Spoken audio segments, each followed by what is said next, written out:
This project was a new sewer system for the Kings Park subdivision of Oronoco Township. We worked with 14 homes on this sewer project for a collective system. The problems with the sewage in this area before we started our project is that several of the homes had sewage that was going through a pipe from their home, not being treated, and going right over the bank into the river. Some of it went into the ground, but it was reaching the groundwater before it had adequate treatment. All of us had systems that did not work well, so nobody talked to anybody about their system. It was a secret because we all knew that we were not even close to code.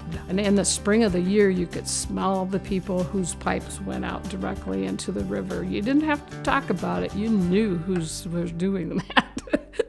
Olmsted County, through their inventory, identified an area that was a problem.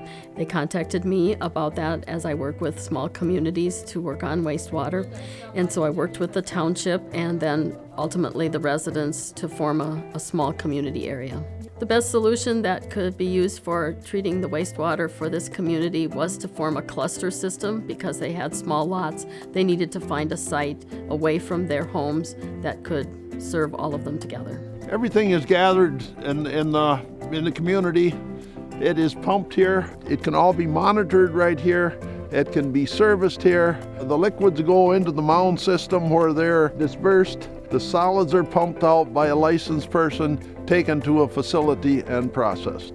I knew I had to put a sewer system in, and I just thought it was easier if I went in with the community one. I did have the property I could do my own, but it just seems like it would work better for me to go in with a community one.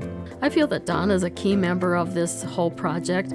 Donna was willing to work with first the county and then ultimately be willing to sell a portion of her land for the treatment site. I think small communities are important because they do all know each other. Sometimes that's difficult, but in this case, they have positive relationships and they trust each other. I've known Neil for probably 40-some years. Being that he was forward, I felt that it was a good deal too. The residents, they don't have to worry about their septic tank freezing. They don't have to worry about doing their maintenance. They don't have to worry if they want to sell their property or remodel their property. The county is going to say, well, we can't do that until your sewer system is upgraded. It's done already. And it was very affordable for everybody. It was more affordable than if they had to put in their own system on their own. All of the different partners need to come together to make a successful project. So you have to have willing landowners, willing homeowners that are work on this. You have to have a township or an elected level of government that's willing to be the connection to those people and to the funders. And then you have to work with Minnesota Pollution Control, which ranks projects in the state to determine who's eligible for funding.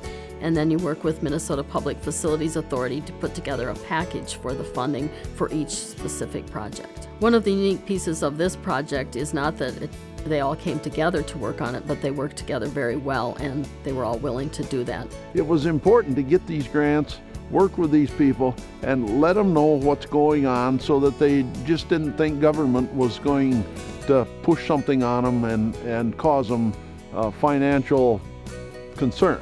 I feel that I've got a good sewer system and I shouldn't have any problems with it, and so I'm very happy with it.